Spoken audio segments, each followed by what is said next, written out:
السلام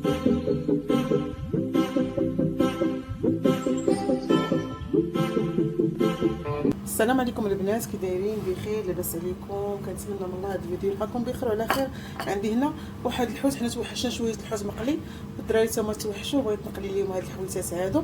بالنسبه لهاد الحوت غسلته مزيان ورقدته بالملحه وشويه الحامض صافي، ما درت ليه حتى عطريه اخرى. رقدته بشويه الملحه والحامض، ندير ليه فليحات هكا في اللحم باش كيجيو فليحات هكا في اللحم. هذه حتى هي نفلحها شويه بحال هكا، وغادي غندير ليه الطحين. غادي نديرو بحال غنقليه، يعني نرمضو في الطحين ولا في القمح في الفينو، وغادي نديرهم يتقلاو. عاد غادي ندير معكم لاصوص البنات. خذوا غير شي مقله تكون كبيره هكا باش كتدخل مع ديك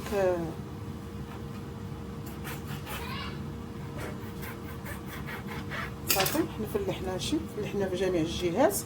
دابا غنديرو بهاد الطريقه هاد، كنفلحو الفينو والفورس بجوج، نخلطهم مع بعضياتهم، و ندير الدقيق ديالنا لهاد الحوتات، كنغلفهم كاملين.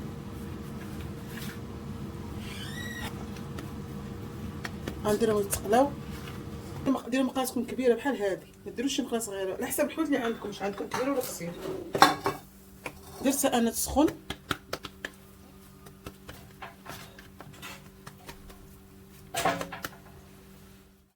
ها هما كيتقلاو الحوتات ديالنا. ملي غيتقلاو غادي نحيدوهم. بالنسبه لهاد لاصوص اللي كتمشي مع هاد اللي غنديرو مع الحوتات، كنديرو نقزبرو معدنوس واحد هذا، كنديرو الثومه حتى غادي تشحر لينا هاد الثومه، وهذا غادي نرميو الحامض. غناخدو الثومه ديالنا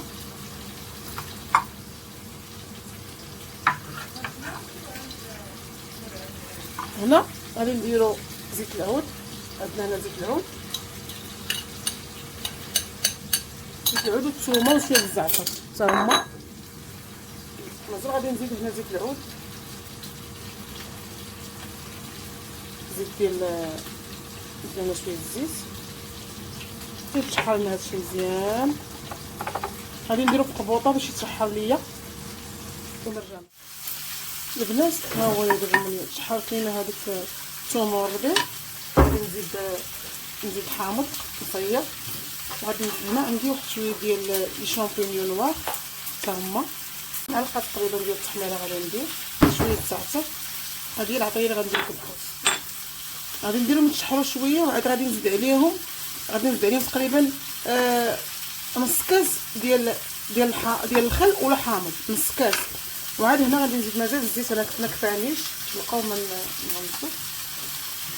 بغيتو ديروا داك الزيت اللي قليتو به ديروه، ما بغيتوش ديروا زيت العود ولا ديروا زيت اخرى نقيه.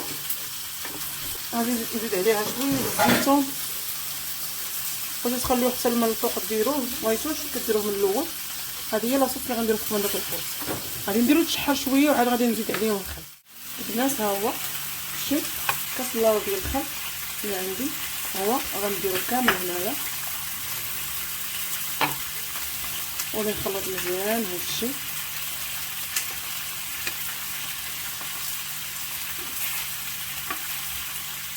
راه كنديرو كاس دابا. الا درنا كاس الخل، الكاس اللارو ديال الخل، كنديرو كاس ديال زيت العود ولا كاس ديال زيت الروميه. المهم شوفوا نتوما عندكم واش اللي بغيتو ديروا. بالنسبه للملح، انا البنات ما درتش الملح هنايا، علاش؟ حيت عندي هذا المصير مالح، والحوت ديجا فيه الملحه، ما درتش الملح. ملي طاب لينا الحوت ديالنا شتي هنا، غادي درنا هادو. درت هاد الفليفلات حتى هما فليفلات صغيره هكا.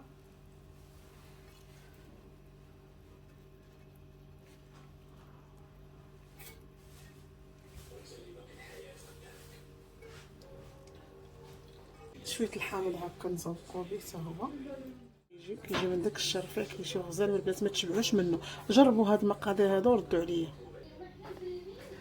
البنات. هذا هو الطبق ديالنا، نتمنى من الله يعجبكم وينال اعجابكم وتجربوا مع وليداتكم. وهذا الطبق كنهديه لكم من مدينه الشمال. هما اللي علموني هذا الطبق هذا. الناس ديال الشمال وجيراني ديال طنجة هما اللي علموني هذا الطبق هذا، تبارك الله كيجي غزال. وتحيه لهذا المنبر، امي الزهراء، امي فطومه،